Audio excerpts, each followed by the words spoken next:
Greetings, Earthlings! Today I'm back with a review of an AT2035 Competitor.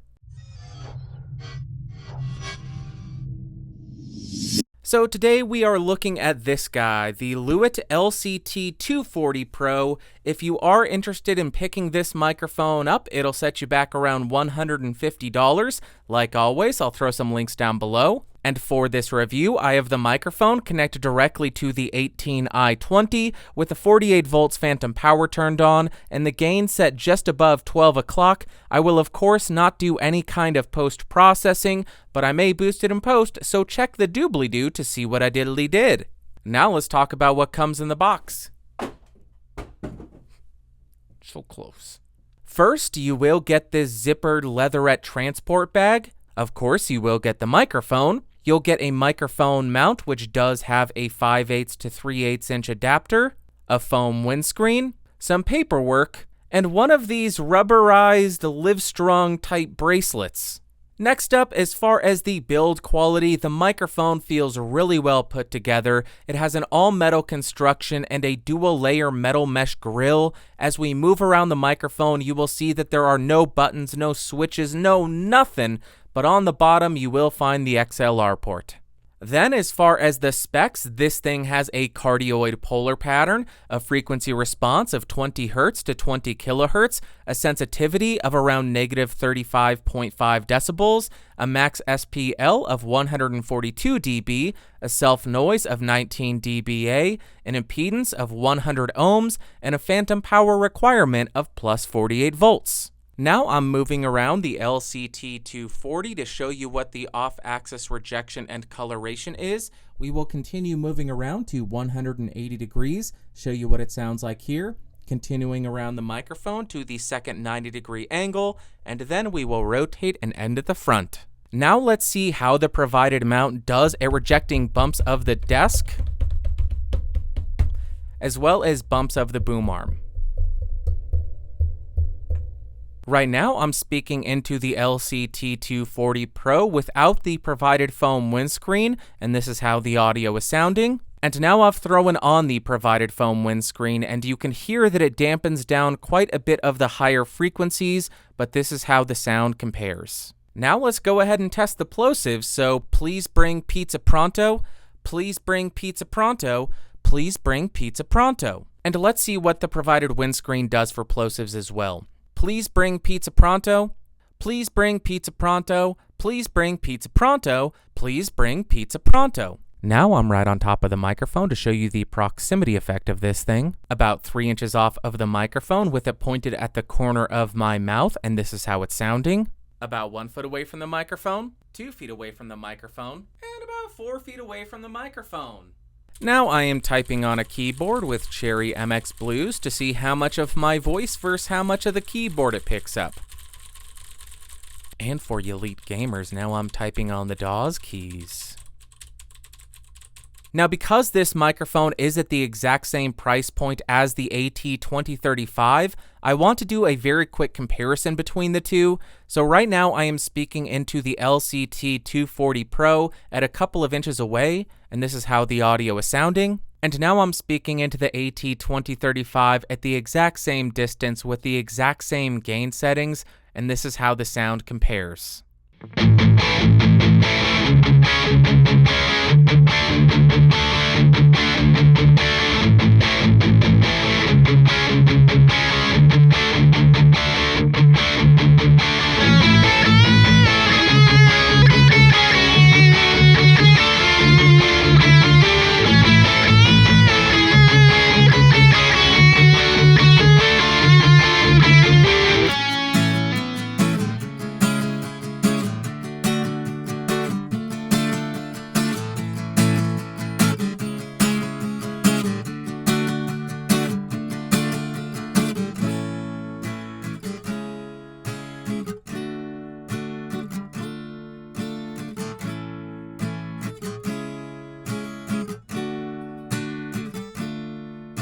If Lewitt only knew, I'd like to test all of their mics. Perhaps they'd gift them all to me, that would be so damn tight.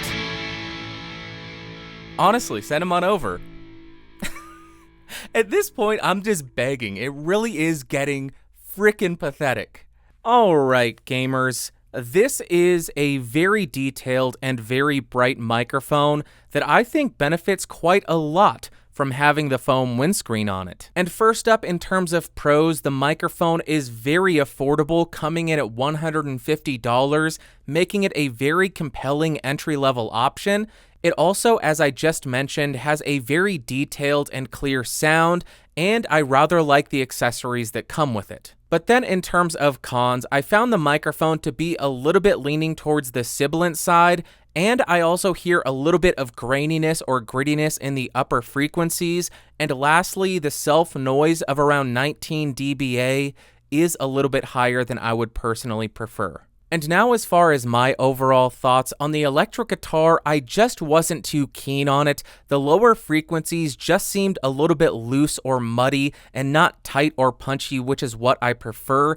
And also in the upper frequencies, it started to exhibit that graininess, which just made it sound a little bit unpleasing to listen to. So on the electric guitar, not my favorite. Then on the acoustic guitar, I thought the sound was very detailed and clear, but it wasn't a very full sound. It was punchy in the low mids, but it just seemed to lack a little bit in the body. Next up for singing, I have probably said this about a dozen times by now, but it has a very detailed and crisp sound, but at the same time, it has this grittiness and graininess in the upper frequencies, which really takes away from the smoothness, which is a characteristic that I personally look for in a microphone that I would use for singing. And lastly, for spoken word, due to the big focus in the higher frequencies, you get this very articulate sound, meaning you are able to understand everything that I am pronunciating.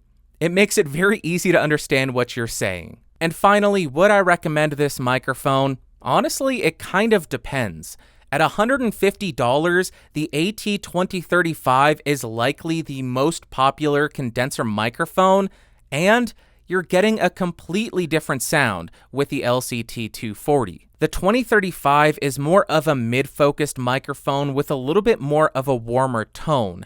The 240, on the other hand, is much more focused on the higher frequencies, but it also has a very prominent proximity effect when you get right on top of it, which can give it a little bit of a scooped sound. So if you're looking for a more modern and bright sound with a little bit of a recessed mid-tone when you really engage that proximity effect, then absolutely I would recommend the LCT240 Pro at the $150 price point. But on the other hand, if you are looking for a warmer, more mid-focused, maybe more vintage sounding microphone at this price point, then the 2035 would be your better bet. Alright, that is going to do it for today. So if you found this video fun, interesting, or helpful, go ahead and give me a thumbs up. If you hated it, give me a big ol' thumbs down. And if you want to support the channel to ensure that I'm able to continue making videos because I'm stupid and I buy all the gear I review, you can click that red join button beneath the video, and I've expanded the membership tiers to start at only 99 cents per month.